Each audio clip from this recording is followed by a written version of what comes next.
Because putting together a portfolio is easier said than done. I know when I was putting mine together, like I wanted to bail on the project like 5 times, but it is totally worth sticking through it. And there's just a couple things you want to keep in mind as you're putting together that portfolio.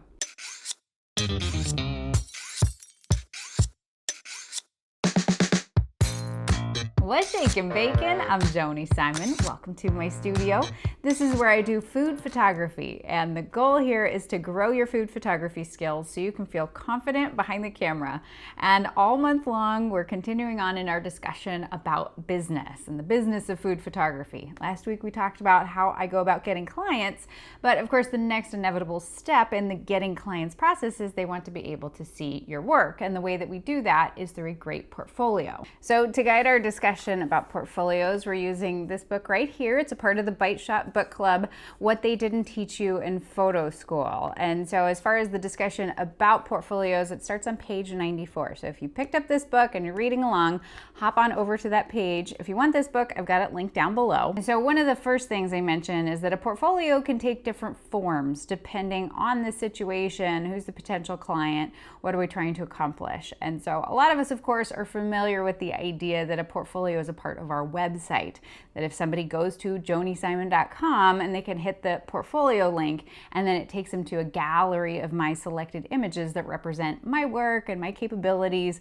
and the kind of work that I'm looking to book. Now, of course, there are some photographers who have work in kind of different areas of photography. So maybe they have a food portfolio and they have a portraits portfolio and they have a nature portfolio. So depending on the kind of photographer that you are, how you want to organize that, that's kind of up to you. And then the other form our portfolio can take is in an actual hard copy printed version. And I've got some samples here to show you. And this is especially helpful if you're meeting with prospective clients in person. So this is going to be like meetings with ad agencies, meetings with magazines. They want to be able to see what does your work not only look like on a screen, but when we're actually printing it, what does it look like?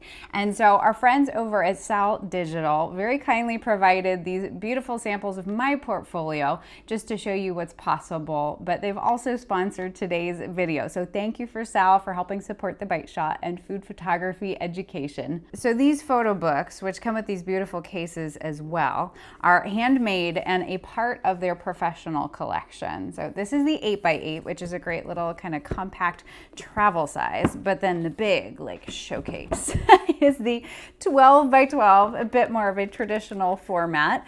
You can see this beautiful job here. And one of the things that made creating these so easy was that Sal provides their very own software, which is like a drag and drop situation with some great templates.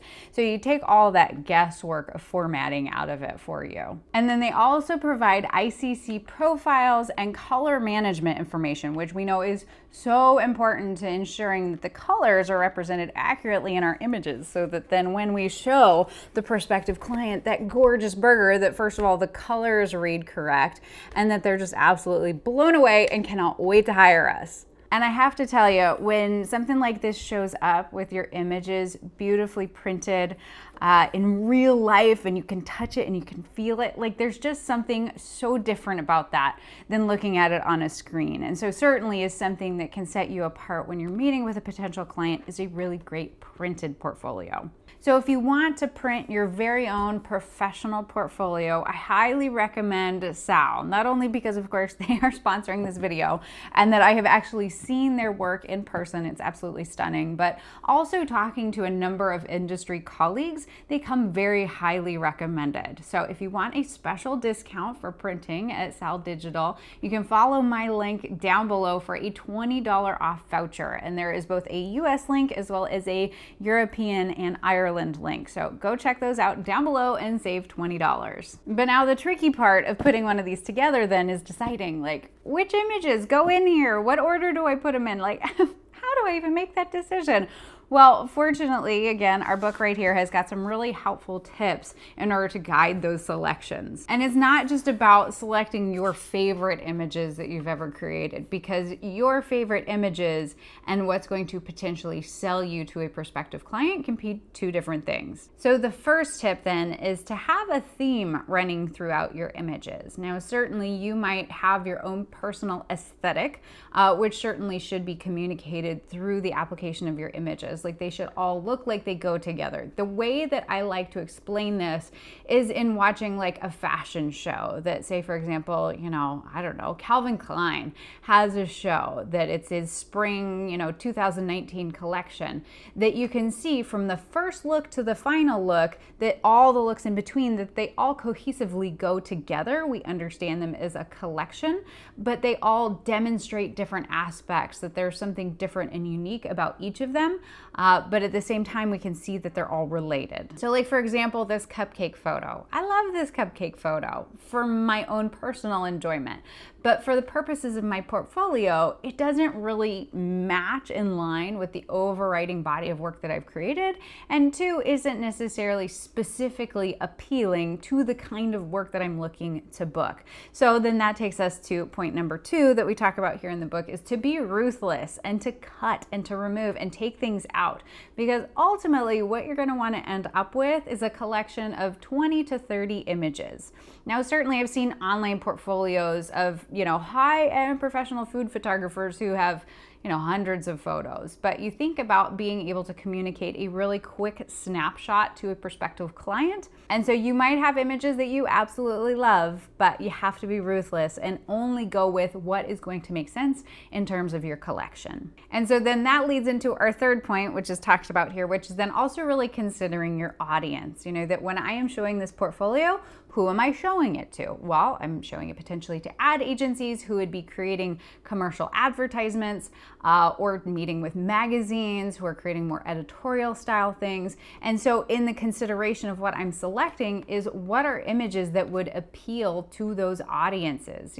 Some of my super wild, out there, frivolous, crazy stuff isn't going to make sense in a commercial application. And two, perhaps this goes without saying just because this is a food photography channel, but your portfolio should focus then, if this is a food portfolio, it should only have food images or food related images.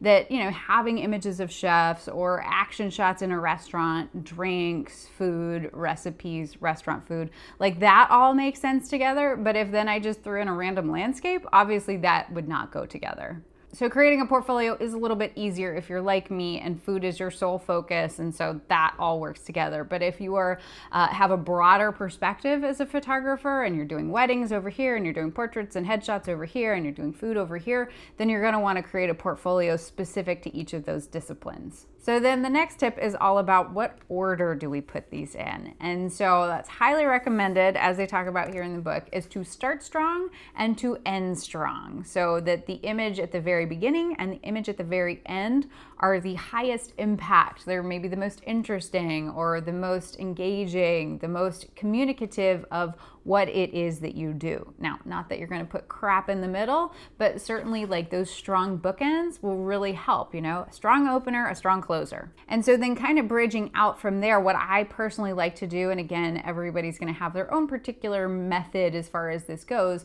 but what then I like to do is that I know what's that starting point, then what's the image that follows that there's something connected. So you can see, for example, we have the lamb that we're starting out with that. And so then the second image after that, instead of being dark and moody, is bright and airy and light, but still has a very similar composition. So we're kind of seeing that thematic move. And so then playing off the simplicity of these two images, right, that we've got this idea of just the food and a background, then coming in at it from a head-on angle within that burger shot, and then continuing the burger conversation, right, that these were both from the same exact shoot, but certainly two different angles and two different ways of expressing burgers.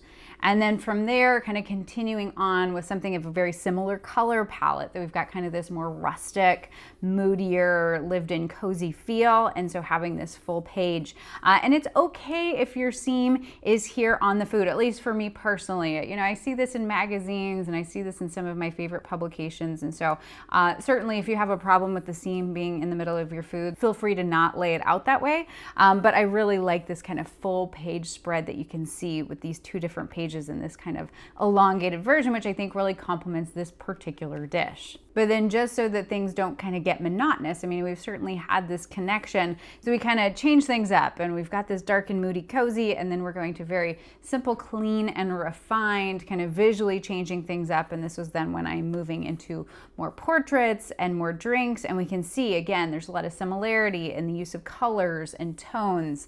I love combinations too, where we have things that are very similar, but they're different, and how they complement one another, really helping to showcase your own personal sense of style.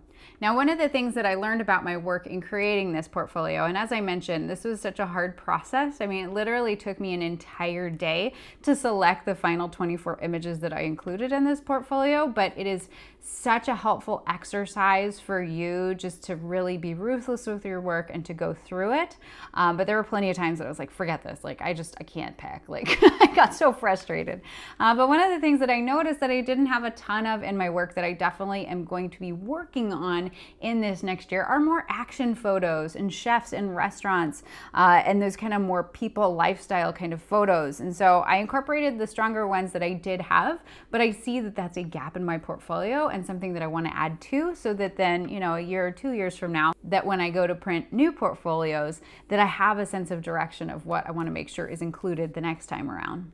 And so then one final step, which is mentioned here in the book, and I wholeheartedly agree with, is that once you've organized that collection, you have that portfolio, then run it past a couple people. Get some input, and not just like random people. Get it from some other photographers, you know, maybe share it in the Facebook group and get some input from people of, you know, does this make sense as a collection together? Are there any images in this collection that's kind of like, that just doesn't go, right? Like, you remember the song from Sesame Street? One of these things is not like the other, right? Like, what's out of place, or maybe what is this missing? What is it lacking?